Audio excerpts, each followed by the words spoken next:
Excretion इन animals हम start कर चुके थे। हमने डिफरेंट वेस्ट प्रोडक्ट्स पढ़े और हमने ये देखा कि अकॉर्डिंग टू हैबिटेट जहाँ ऑर्गेनिजम्स रहते हैं उसके अकॉर्डिंग उनके वेस्ट प्रोडक्ट भी डिफरेंट हैं।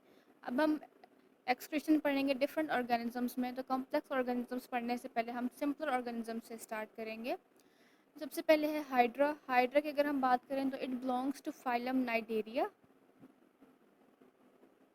इसका हैबिटेट क्या है? ये फ्रेश वाटर में रहता है, तो इसका वेस्ट प्रोडक्ट अमोनिया है। हाइड्रा में जो है ऑर्गन या ऑर्गन सिस्टम प्रेजेंट नहीं होते। हाइड्रा में टिश्यू लेवल ऑफ ऑर्गेनाइजेशन है। इसके जो सेल्स हैं इनका वाटर के साथ डायरेक्ट कॉन्टैक्ट है, क्योंकि इनके बाहर इन्वायरमेंट में भी वाटर प्रेजेंट है और बॉडी के इनर साइड में भी वाटर प्रेजेंट है। Hydra is diploblastic organisms. इसमें दो जर्म लेयर्स हैं। आउटर इज कॉल्ड एक्टोडर्म और इनर क्या है? एंडोडर्म। तो हाइड्रा में एक्सक्रीशन कैसे होगी? अगर वेस्ट प्रोडक्ट जो एक्टोडर्मल सेल्स में प्रेजेंट हैं वो यहाँ से जो वाटर मेम्ब्रेन से बाहर इन्वायरमेंट में जा रहा है, अमोनिया भी उसी के साथ डिफ्यूज़ आउट हो जाएगी। इसी तरह जो अमोनिया जो कि इंटरनल साइड्स हैं, इंटरनल सेल्स में प्रेजेंट है, वो इस गैस्ट्रोवेस्कुलर कैविटी में आएगी और गैस्ट्रोवेस्कुलर कैविटी से ये बॉडी से बाहर एक्सक्रीट आउट हो जाएगी। The cells of Hydra are in direct contact with water, so ammonia is excreted out through simple diffusion. ठीक है, अमोनिया कैसे एक्सक्रीट हो रही है? डिफ्यूजन के थ्रू बॉडी से एक्सक्रीट आउट हो रही है from external surface and gastrovascular cavity. Next हमारे पास हाइड्रा से और एडवांस ऑर्गेनिज्म है विच इज प्लेनेरिया। प्लेनेरिया जो है it belongs to phylum Platyhelminthes, या इनको प्लेटफॉर्म्स भी कहा जाता है। अब इस ऑर्गेनिज्म की बॉडी अगर देखी जाए तो इसमें ये दो ट्यूब्स नज़र आ रही हैं जो कि दोनों साइड से मूव कर रही हैं। ये दोनों ट्यूब्स जो हैं these are involve in excretion. तभी प्लेनेरिया में एक्सक्रीशन को टिब्यूलर एक्सक्रीटरी सिस्टम कहा जाता है। प्लेनेरिया के इनर साइड पे, इस ट्यूब के इनर साइड पे कुछ सेल्स प्रेजेंट हैं। उन सेल्स को हम फ्लेम सेल्स कहेंगे।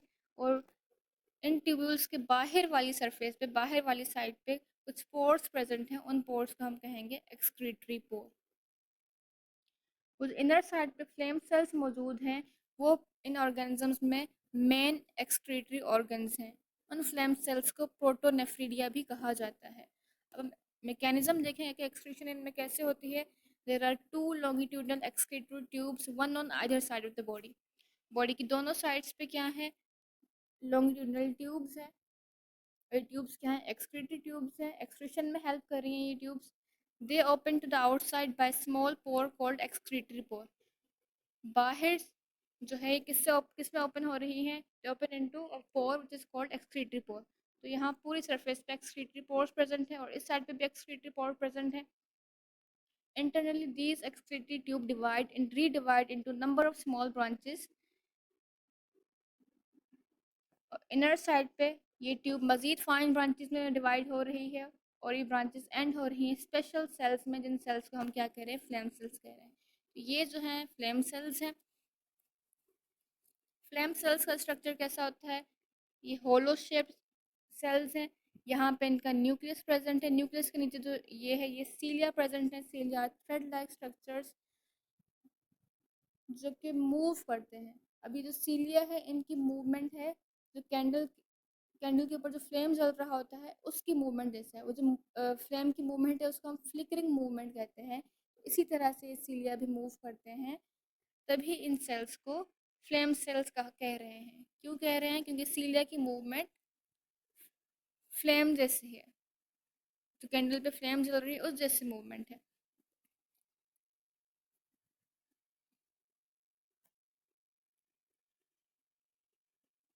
अब इन सीलिया की मूवमेंट से होगा क्या कि जो वेस्ट प्रोडक्ट हैं जो यहाँ इस मिडिल पोर्शन में प्रेजेंट है, यहाँ पे हाइड्रा का सारा फ्लूइड प्रेजेंट है।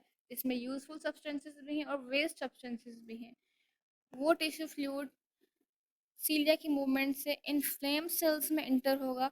फ्लेम सेल्स यहाँ पे हैं। ये फ्लेम सेल्स में जब इंटर हो गए तो फ्लेम सेल्स में सीलिया की मूवमेंट से इनको पुश किया जाएगा एक्सक्रीटरी टिब्यूल्स में, जो ये बड़ी ट्यूब्स थी। अब वेस्ट प्रोडक्ट जो है सेंटर से आया फ्लेम सेल में, फ्लेम सेल से ये जाएगा एक्सक्रीटरी टिब्यूल में।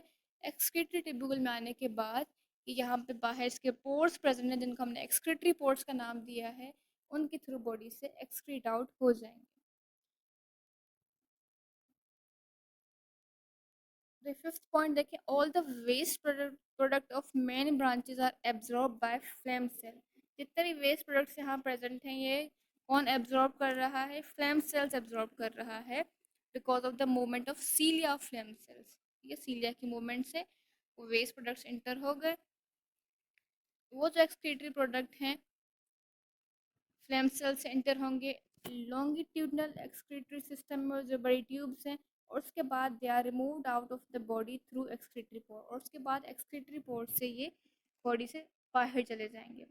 Flame cell work as osmoregulatory excretory organ. Flame cell जो है वाटर और सोल्यूट की कंसंट्रेशन भी यहाँ बैलेंस रख रहे हैं ऑर्गेनिज्म में, उसको चेंज होने नहीं दे रहे, और एज एक्सक्रीटरी ऑर्गन भी काम कर रहे हैं। नेक्स्ट ऑर्गेनिज्म है हमारे पास अर्थवर्म। अर्थवर्म जो है बिलोंग्स टू फाइलम एनेलिडा। इस फाइलम में जो ऑर्गेनिजम्स हैं उनको सेगमेंटेड वर्म्स भी कहा जाता है, क्योंकि सेगमेंटेड वर्म्स कैसे होते हैं, उनकी बॉडी इस तरह की होती है, इस तरह के सेगमेंट्स होते हैं, या बहुत अलग से डिफरेंट खाने होते हैं या चैम्बर्स होते हैं। तो अर्थवर्म के जो ऑर्गन्स हैं वो हर चैम्बर में रिपीट हो रहे हैं, जो इस चैम्बर में होंगे वो दूसरे चैम्बर में भी होंगे, वही तीसरे चैम्बर में भी प्रेजेंट होंगे। तो जो एक्सक्रीटरी ऑर्गन है वो भी हर चैम्बर में मौजूद है। अब एक्सक्रीटरी ऑर्गन जो अर्थ फॉर्म का है इट इज़ कॉल्ड मेटानेफ्रीडियम। मेटानेफ्रीडियम कैसा होता है? मेटानेफ्रीडियम के 3 पार्ट्स होते हैं। ये जो आपको ट्यूब नज़र आ रही है ये सारा ये मेटानेफ्रीडियम है, ये अर्थ फॉर्म का एक्सक्रीटरी ऑर्गन है। इस ऑर्गन के 3 पार्ट्स हैं। सबसे पहला पार्ट है ये funnel shaped area, it is called nephrostome. इस नेफ्रोस्टोम में सीलिया मौजूद हैं। उसके बाद ये नेफ्रोस्टोम ओपन हो रहा है एक ट्यूब में विच इज़ कॉल्ड ब्लैडर। ये जो ट्यूब है इट इज़ कॉल्ड ब्लैडर, और ब्लैडर जो है इट ओपन्स इनटू, ये जो यहाँ पे एक पोर प्रेजेंट है it is called excretory pore. तो ये 3 पोर्शन है मेटानेफ्रीडिया के, नेफ्रोस्टोम, ये ब्लैडर, और ये जो पोर है इट इज़ नेफ्रीडियोपोर।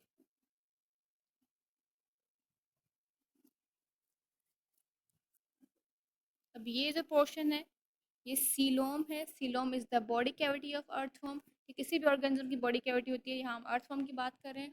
तो इस सीलोम में फ्लूइड प्रेजेंट है, उस फ्लूइड में डिफरेंट सॉल्ट्स प्रेजेंट हैं, डिफरेंट वेस्ट प्रोडक्ट्स मौजूद हैं, डिफरेंट यूजफुल सब्सटेंसेस मौजूद हैं। तो वो सारे सब्सटेंसेस क्या होंगे, ये नेफ्रोस्टोम के अंदर एंटर होंगे। क्यों, कैसे एंटर होंगे? क्योंकि नेफ्रोस्टोम के अंदर जो मौजूद सीलिया है वो मूवमेंट करते हैं, उनकी मूवमेंट से फ्लूइड नेफ्रोस्टोम में एंटर हुआ। एंटर होने के बाद ये सेकंड पोर्शन ब्लैडर में एंटर होगा। ब्लैडर में जाकर ये जो जो भी वेस्ट प्रोडक्ट जा रहा है कुछ देर स्टोर होगा। स्टोर होने के बाद अब यहाँ पे क्या होगा, उस फ्लूइड में मौजूद कुछ यूज़फुल सब्सटेंसेस जो हैं जो कि बॉडी के लिए ज़रूरी हैं, वो हमारे लिए बेकार चीज़ नहीं है, उनको रीएब्जॉर्ब कर लिया जाता है। रीएब्जॉर्ब करने के बाद यहाँ जो कैपिलरीज बनी हुई हैं इनमें भेज दिया जाता है, और कैपिलरीज फिर इसको वापस ब्लड में लेके जाती हैं या बॉडी कैविटी में लेके जाएंगे जो यूज़फुल सब्सटेंसेस हैं।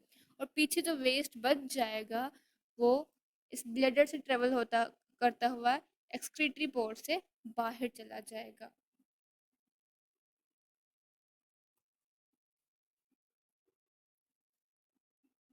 ठीक है, तो excretory system of earthworm consist of small coiled tubes called metanephridia. ये अर्थवर्म के हर सेगमेंट में ये कॉइल्ड ट्यूब्स प्रेजेंट हैं जिनको हम मेटानेफ्रीडिया कहते हैं। अब मेटानेफ्रीडिया का स्ट्रक्चर कैसा है? इसके 3 पार्ट्स हैं। सबसे पहला है नेफ्रोस्टोम जो कि फनल लाइक एरिया है। सेकंड इज द ब्लैडर जहाँ पे जो वेस्ट है कुछ टाइम के लिए स्टोर होता है, और उसके बाद है एक्सक्रीटरी पोर। ब्लैडर ओपन्स इनटू एक्सक्रीटरी पोर जहाँ से जो वेस्ट बच जाता है उसको बाहर बॉडी से निकाल दिया जाता है। एक्सक्रीशन कैसे हो रही है? As the fluid moves along the tubule, जैसे ही फ्लूइड नेफ्रोस्टोम से उस ब्लैडर वाली ट्यूब्यूल मूव करता है तो epithelium reabsorb salt from the lumen. Epithelium क्या करेगी? क्या करेगा, जो एपिथेलियम सेल्स हैं ब्लैडर में वो उस वेस्ट को रीअब्सॉर्ब कर लेंगी, सॉरी उस फ्लूइड को रीअब्सॉर्ब कर लेंगी और यूजफुल सब्सटेंसेस को वापस कैपिलरीज में शामिल किया जाएगा।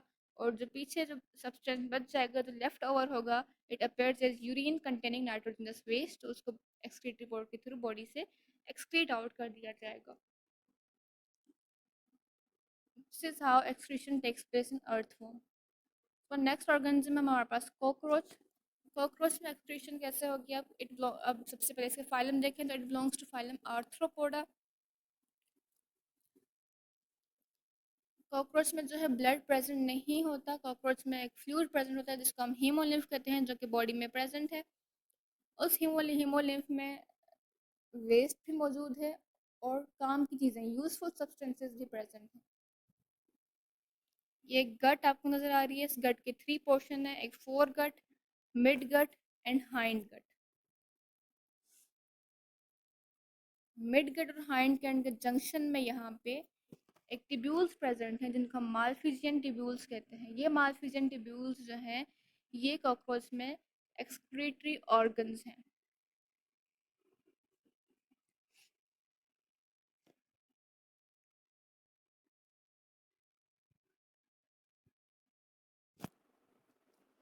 तो कॉकरोच में एक्सक्रीशन कैसे होगी, ये जो हीमोलिम्फ बाहर प्रेजेंट है सारा वो एंटर होगा इन मालफिजियन टिब्यूल्स में। जब सारा जो हीमोलिम्फ है मालफिजियन टिब्यूल्स में एंटर होगा तो उसमें क्या क्या है, फ्लूइड भी प्रेजेंट है, वाटर भी है, यूजफुल सब्सटेंसेस या सॉल्ट्स भी हैं और वेस्ट सब्सटेंसेस भी हैं। और वेस्ट क्या है कॉकरोच में, it is uric acid.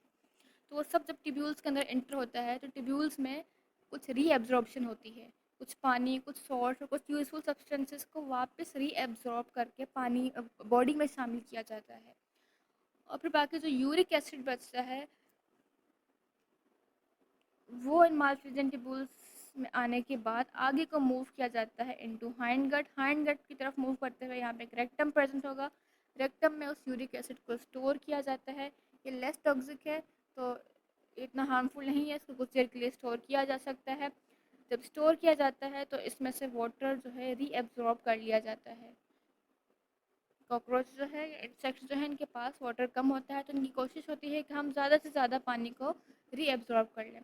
Uric acid में से जब वाटर को रीएब्जॉर्ब कर लिया जाएगा तो यूरिक एसिड ड्राई फॉर्म में बॉडी से एक्सक्रीट आउट हो जाएगा। ठीक है, तो हाइड्रा में क्या है, सिंपल डिफ्यूजन हो रही है। वेस्ट प्रोडक्ट क्या है, उसमें अमोनिया है।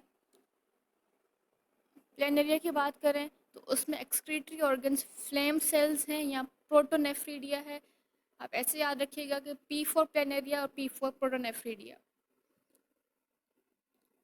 उसमें भी वेस्ट क्या है, अमोनिया होगा, लेकिन वहाँ प्लेनेरिया की जो बॉडी है उसका पानी से डायरेक्ट कांटेक्ट नहीं है, तो उसमें ट्यूब्यूलर एक्सक्रीटरी सिस्टम प्रेजेंट है जिसके थ्रू वेस्ट जो है बॉडी से बाहर भेजा जाता है। अर्थवर्म की बात करें तो अर्थवर्म में एक्सक्रीटरी ऑर्गन क्या है, मेटानेफ्रीडिया है।